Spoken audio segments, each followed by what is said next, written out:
1962 की जब कांग्रेस सरकार ने सीमा पर दबंगाई दिखाने वाले चीन ड्रैगन के सामने घुटने टेक दिए थे,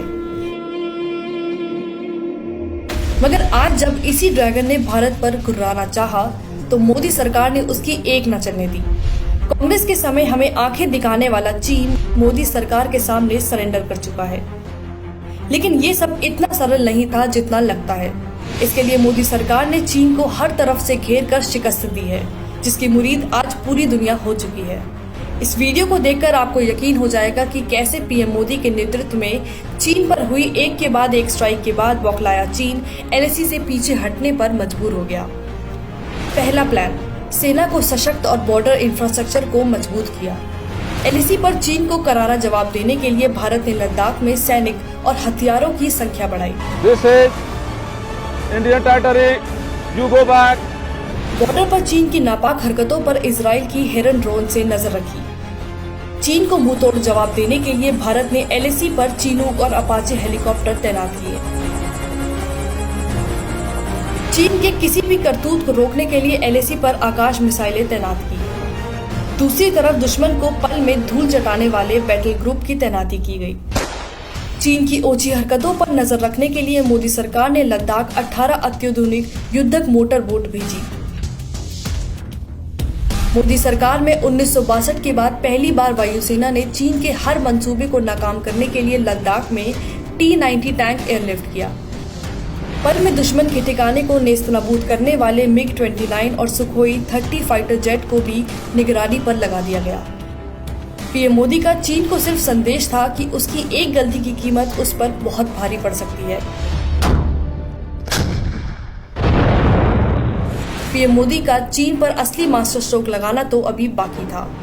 पीएम मोदी ने सेना को मजबूत बनाने के साथ एलएसी के पास सड़कों और पुलों का ताबड़तोड़ निर्माण करवाया। चीन के विरोध के बाद भी पूर्वी लद्दाख की गलवान घाटी में सेना ने 60 मीटर लंबे पुल का निर्माण कार्य पूरा किया। इतना ही नहीं, पीएम मोदी के नेतृत्व में रिकॉर्ड बनाते हुए बीआरओ ने लेह पर 3 पुल का निर्माण कार्य पूरा किया, जिसकी वजह से सेना को एलएसी तक टैंक ले जाने में काफी आसानी होगी। एलएसी पर मोदी सरकार द्वारा 3346 किलोमीटर लंबी धड़ाधड़ सड़कें बनाने से चीन बुरी तरह बौखला गया। सामरिक दृष्टि से अहम दौलत बेग ओल्डी हवाई पट्टी तक जोड़ने वाली 2 महत्वपूर्ण सड़कों पर भी निर्माण मोदी सरकार की निगरानी में चल रहा है। वहीं बीआरओ द्वारा 6 दिन में बेली ब्रिज तैयार होने से सेना और आईटीबीपी के जवानों को चीन सीमा तक पहुंचने में आसानी होगी। दूसरा प्लान, चीन पर इकोनॉमी स्ट्राइक।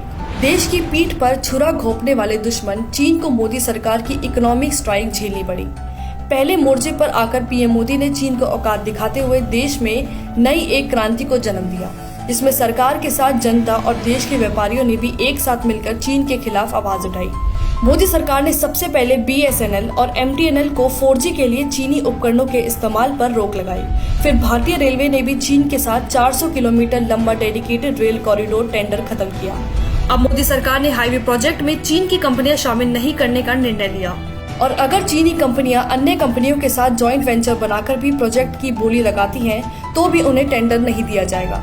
इसी कड़ी में हरियाणा की भाजपा सरकार ने 1000 करोड़ के 2 बड़े पावर प्रोजेक्ट के समझौते चीनी कंपनियों के साथ रद्द कर दिए।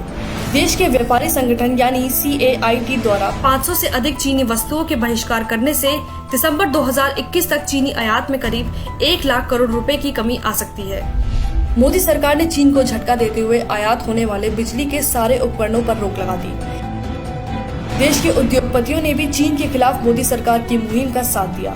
इस कड़ी में सबसे पहले किचन कंपनी प्रेस्टीज आई, जिसने आत्मनिर्भर भारत के मंत्र को अपनाकर चीन से कुछ भी आयात न करने का फैसला लिया। देश की सबसे बड़ी साइकिल कंपनी हीरो ने भी चीन को सबक सिखाते हुए 900 करोड़ की डील को रद्द कर दिया।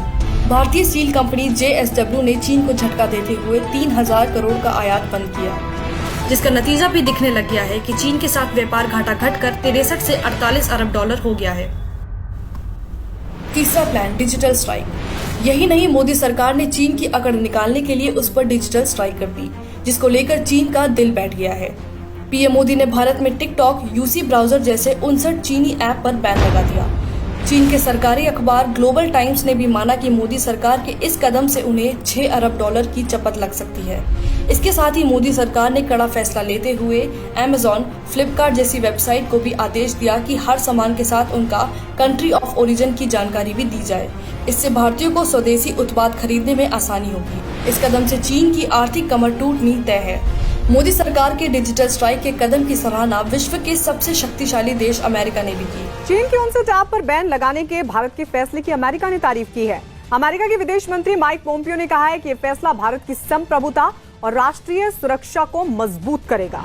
भारत चीन विवाद में विश्व के शक्तिशाली देश चीन का साथ छोड़कर भारत का साथ देने को तैयार हैं, जिसमें America, Japan, France, Australia, Taiwan जैसे देश शामिल हैं।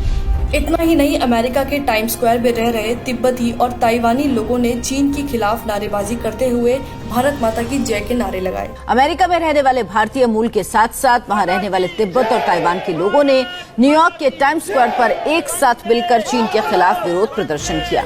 मोदी सरकार के दमदार नेतृत्व में भारतीय सेना कश्मीर घाटी के साथ एलएसी पर चीन को भी मुंहतोड़ जवाब दे रही है, जिसका नतीजा ये हुआ कि चीनी सेना को गलवान घाटी से 2 किलोमीटर पीछे हटना पड़ा और पेट्रोलिंग पॉइंट 15 से भी पीछे हटना पड़ा। पीएम मोदी के नेतृत्व में भारत इतना सशक्त बन चुका है कि अपने दम पर हर द्विपक्षीय मामले को सुलझा सकता है, चाहे वो चीन ही क्यों न हो। यही नहीं, अमेरिका जैसे विकसित देशों को भी हस्तक्षेप करने से मना कर सकता है। ये पीएम मोदी के मजबूत लीडरशिप का ही कमाल है कि जिसे दुनिया ड्रैगन के नाम से जानती थी, आज वही ड्रैगन भीगी बिल्ली बना हुआ है। संकट में जिस तरह पीएम मोदी ने देश की अगुवाई की है, उसकी प्रशंसा आज पूरा विश्व कर रहा है।